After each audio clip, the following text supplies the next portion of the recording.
Every price bar talks. You combine it with volume and you get powerful decision making, chart analysis, and chart tactics that we use in relation to the chart action.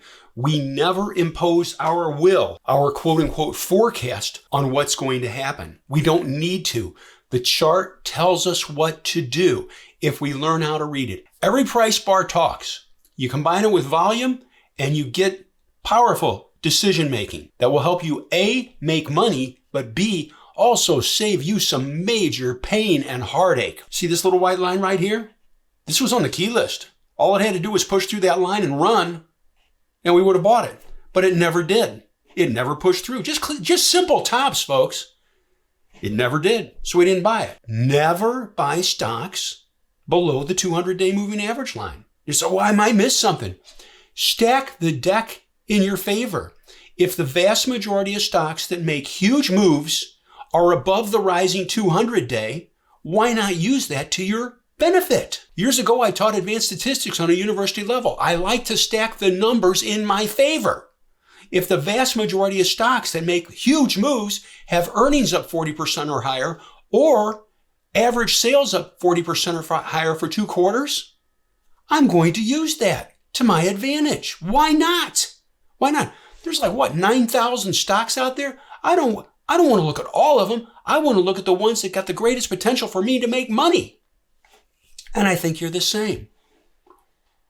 Facebook rallies up, drops off. This bar right here rallies up, drops off. Be very careful buying stocks below a falling 50-day. The purple line's the 200, the green line's the 50-day. If it's below it, leave it alone. Another maxim, another foundation. Be very careful buying stocks that have earnings coming out. So we look at this. It runs up, reverses, falls down, reverses back up on a pickup in volume, closes below the 50-day, chops around here. And you can say, well, this is a really good bar here, Pat. It's below the falling 50-day. It's below the falling 200-day. Be careful with that. And we also know something. The stock has earnings coming. Another foundation, as I've stated, don't buy stocks just before earnings. It's too risky, all right? The only time you could is if you have a large profit cushion from shares down lower and you could add to it. Don't double up, but you could add a little bit more. Rules of proper pyramiding. It's a very aggressive tactic, though. Advance it. Oh, look, it's picking up. It's picking up. This is it. This is where it's going to go. Oh, look at this. It's going. This is great.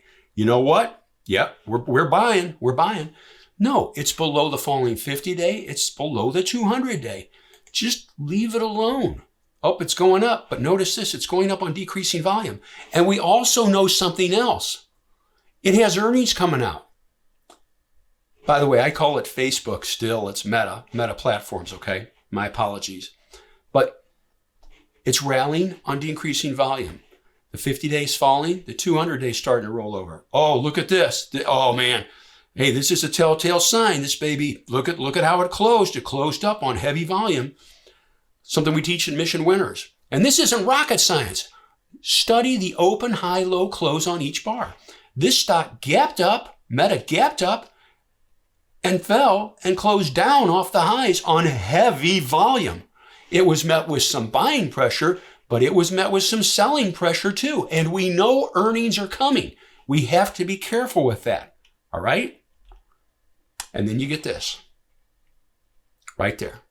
That is earnings. And here's the important point. This is why I made this video. The stock was telling you to be careful. If you say to yourself, I'm not going to buy stocks below a falling 50-day, and I'm not going to buy stocks that are below the 200-day either. You will dramatically improve your investing results. You can say, I might miss something. Why play the might game? Why don't we stack the deck in our favor and look for the highest probability setups to make us money? Right? There we go. And so it does this. Well, we'll be okay. There's no problem. Oh.